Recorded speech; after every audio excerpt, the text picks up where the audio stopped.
Once upon a time, long, long ago, before modern cities, modern countries, and a modern education system, learning was something that was actually rare and only available to a select few.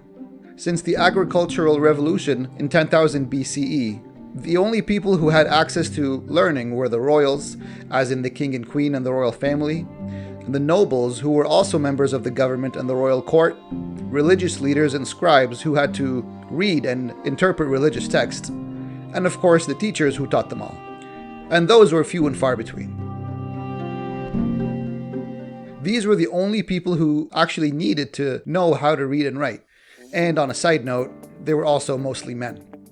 Everyone else was a farmer, and you didn't need to know how to read and write to tend your crops.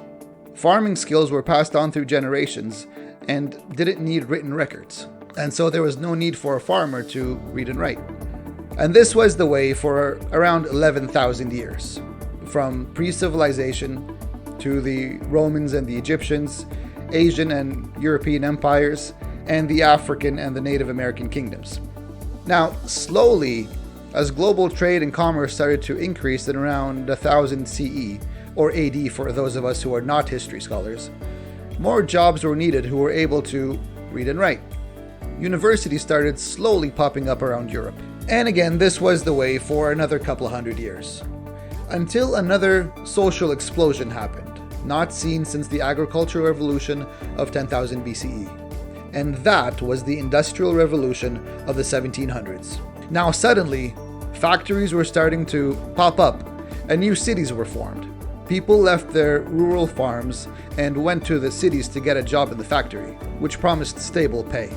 Because of this, new skills had to be learned in order for employees to work and factories to run. The 9-to-5 lifestyle was created, and so was the need for formal education.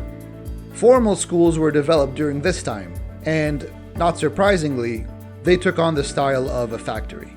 A bell would ring to start the day and ring again to end the day.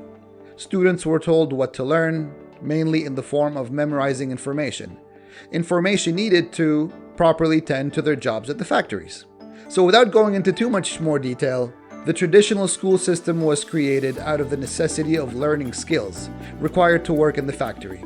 And so, the school itself mirrored factory life. You learn some stuff, graduate, and head on to the factory to use what you've learned. What's funny to me is that some schools, some classrooms, and some teachers still use this old method of teaching. Everything in society tends to evolve with social needs.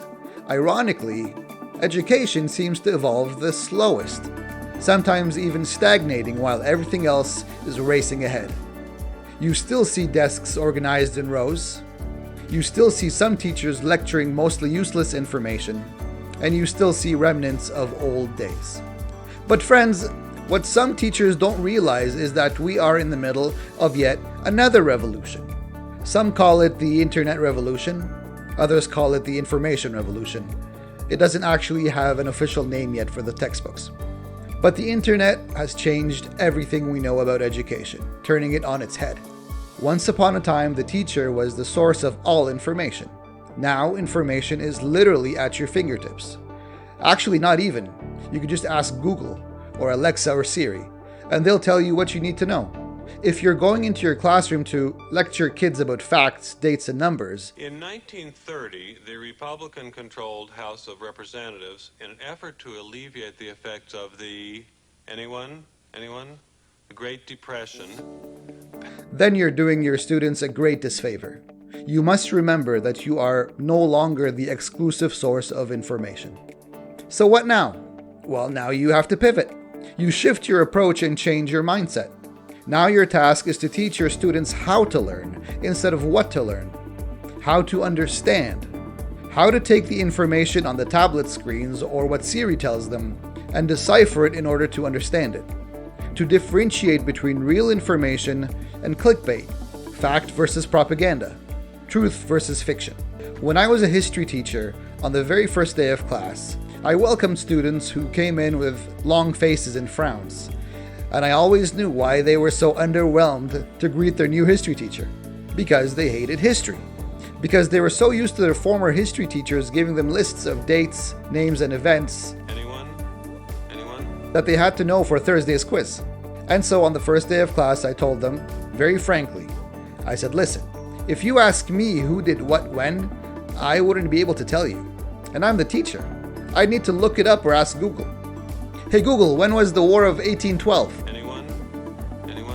And they'd all laugh. Then I'd say, instead of teaching you who, what, and when, I'll be teaching you how, why, and how come. And I'd see their eyes get wider, as they had never heard something like this before. I'd continue with my intro and say, you can get your names and dates from Google, but what we're going to learn here is how to look at cause and effect, how to analyze action and reaction, because that is what history is at its core. To them, this was a different way of looking at history, a brand new language. I told them that's right. I don't care much about Columbus sailing the ocean blue in 1492.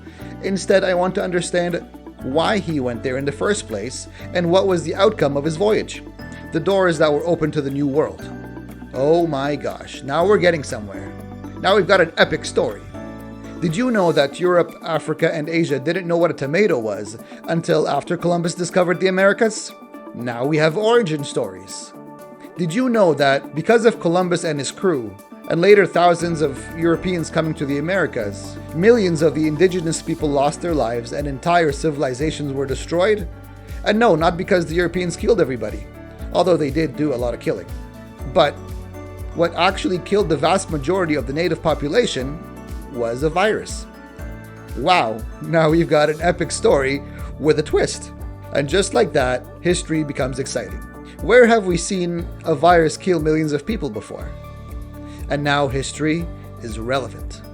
As I was going through a history lesson, come to think of it, actually I also did this in my English classes, I'd always end with the same question.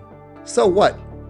After quickly going through the who and the what, I'd spend a little more time on the why and the how, and always end with, so what? So what? What is the outcome? What is the effect? What is the reaction? And that is what they should be learning, and should be learning how to learn. In today's fast-paced world, students need to learn skills above all. Information and facts are no longer the currency of a teacher. You lost that job to Alexa and Siri. So you pivot and change direction. What is needed now is an instructor who teaches skills, a coach who trains their students. In today's modern, rapidly evolving world, we'll need students who are able to evolve along with society. Students who have the skills to think critically, come up with new ideas, and face challenges that don't exist yet. This is now your job.